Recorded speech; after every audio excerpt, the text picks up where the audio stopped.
Hello and welcome to Save Your Bacon and Advice Comedy Podcast, where we think we're helping. My name is Will. And my name is Zane, and just to prove that we really think that we can help, we even have these paper master degrees in therapy taped loosely to our walls, so you can tell we're both professional and self-sufficient. It's a really nice combo to have. And Yeah, that's true. I actually turned off my fan in the room because the tape wasn't holding. Oh, wow. We gotta just loosely, because we don't want to throw it out there that we are licensed therapists. It's just a loose term. Speaking of loose advice, we've got a really just juicy question to jump on top of. Oh, we're just going to start. Yeah, let's do it. You ready for this? Let's just, This is on Reddit. This comes from user Krylu. And the question is, how do I survive airport? Yeah. The question, all right. Yeah. Follow up. Sorry for stinky English. I have fly to America from my country, which is a war. That country not there now, and my passport's stupid. The country is a war? Yes, the country. Okay. The country is a war. That country not there now, and my passport's stupid. I stuck at American airport and can't leaving. How can I stay alive? Nobody give me food. I sleeping in terminal now. Oh no, this is. Let's laugh about it so we don't think too hard about the situation. You got to think about this really carefully.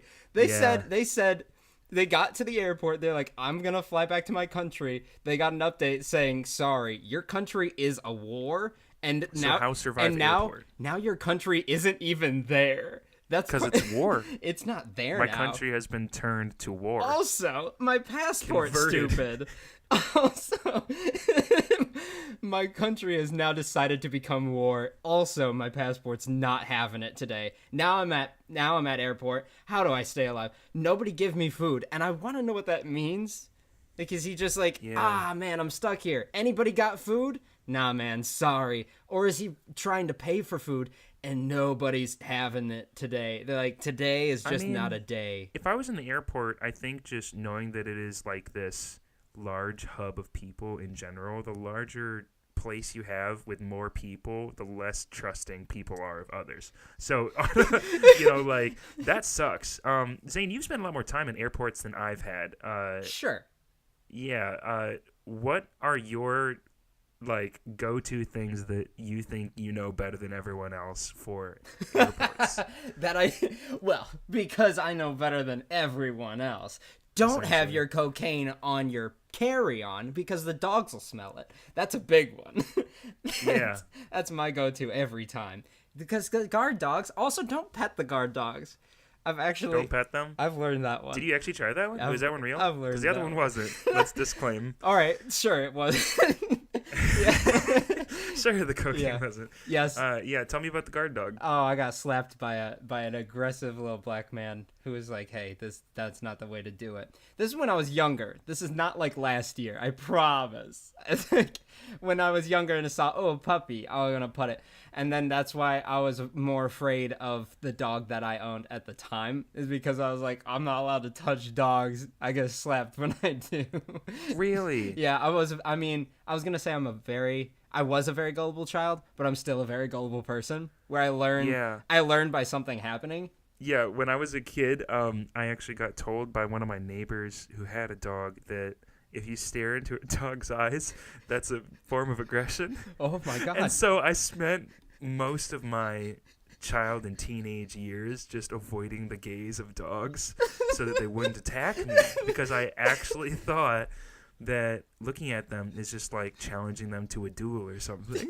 Did you challenge?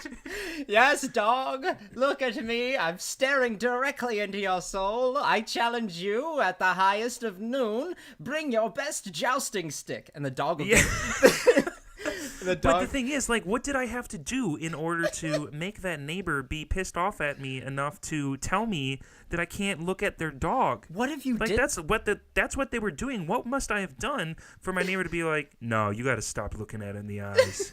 What if that's not okay? What if that's just the way he lives? What if he really thought that? What if he never looks at his dog in the eyes? He never looked at his dog in the eyes.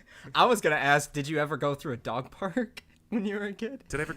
Oh, did no, you ever? not really. You didn't have that When situation of you're like, all right, now we just gotta cross like the perfume thing in SpongeBob. Now we just gotta pass through the dog park. You're like, I gotta look at the sky the whole time. I can't. And you hear all these dogs running around. You're like, I don't know if they really care or not. I don't know if they're all staring at me trying to start aggressive wars on me. But I can't look at them. I can't do this.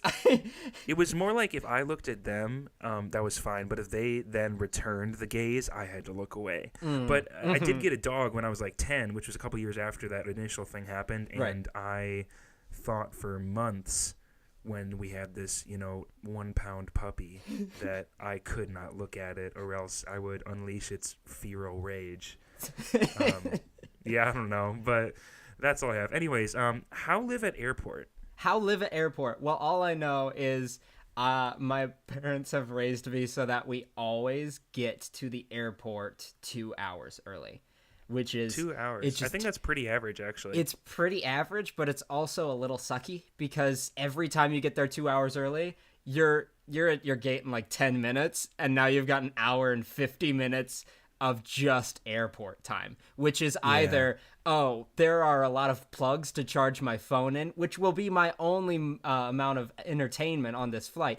But all of these plugs don't work for some reason. Like, there are a lot of plugs on the chairs and on the walls, but for some reason, none of them work. And then someone comes over and sits by you and is like, hey, you charging your phone? And you say no. And they plug their phone and they say, oh, and you say, yeah, it's because it's not working. I should have mentioned that earlier. And then you laugh, they laugh, and then they leave. And that was your only amount of entertainment for the rest of the hour and however long you've got to wait because you've turned your phone off so that it doesn't die on you on the airplane. That's one thing. So relatable. Okay. I think that's very helpful for how to survive an airport. Yeah. How to really survive an airport, though. There's a food court in every airport where okay, you've probably been to a lot of big airports. I've been to some dinky airports. I shouldn't really say every small. Airport. You're right. Yeah. Because I'm thinking... I've been to the small ones where literally all they have is like off-brand Caribou coffee.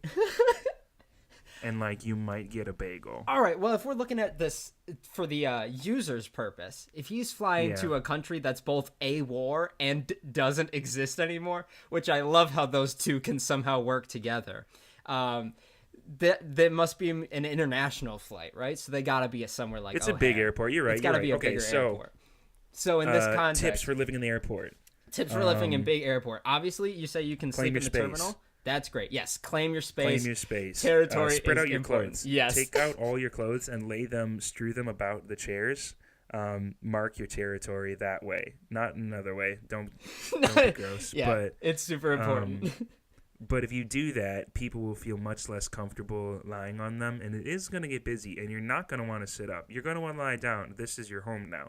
And if you lay your clothes strewn about, like, first off, they might come up to you and be like, sir, you have to move your stuff. There's other people who want to sit here. And you say, no, I'm sorry. I'm a resident. Yeah. My home is war. Yeah. Sorry, a war. My heart it's just one of them. It's not the definition. My home is a war. Sorry, stinky English. I don't. Yeah, that's my biggest piece of advice. Spread them everywhere. Get them Spread them everywhere. Out. All right, tip number 1, spread them everywhere. Take that as you will. Tip number 2, mark your territory after you've spread them everywhere. Tip number 3, make sure nobody's interfering with your spread or your territory. Well, yeah, because, I mean, you might want to just take it to a bathroom. Because if you're in a bathroom and you spread out there, claim a stall as your own, there might be some guards and things that are, if you're like just sitting in the seats of the terminal, they're going to be like, hey, you got to get off these seats. People need to sit here. I understand that. But if you're in the bathroom, you got everything you need. And if they knock and they're like, you got to get out of here, you can just respond saying, you don't know me. You don't understand that this leads perfectly into the follow-up that I had. You're in the bathroom. This is your home. This is your property. If a worker of the airport walks in there, you have every right. And I'm not trespassing. I'm not advising you to do this. I'm just recommending you could do that if you wanted, because it's your house, your rules. So somebody walks in there, all of a sudden you have all the right to, strangle them and put them in a choker hold, like knock them out, take their outfit, and all of a sudden you're disguised as a worker, so now you can get their free lunch at the place that Go they were home, working. Boom. Visit their family. Yeah, you can go home, you can visit, you can get their lifestyle. home-cooked meal, free Wi-Fi, free cable. You got the kids, and you could say, like, I don't know, I'm watching the sports game, so, like, not right now, maybe later. Yeah. You get the whole thing, the whole ordeal. Also, if you want to go the other direction, maybe a pilot walks in there. Bada boom, same scenario. Oh. All of a sudden, you can fly back to war. Your home's everywhere. You want to go back to a war? You can go back to a war. You want to go somewhere that's maybe a little nicer than a war? I think that you've got a couple options there as well. Check the catalog. Yeah, I think that pretty well encapsulates it. I think that's pretty good.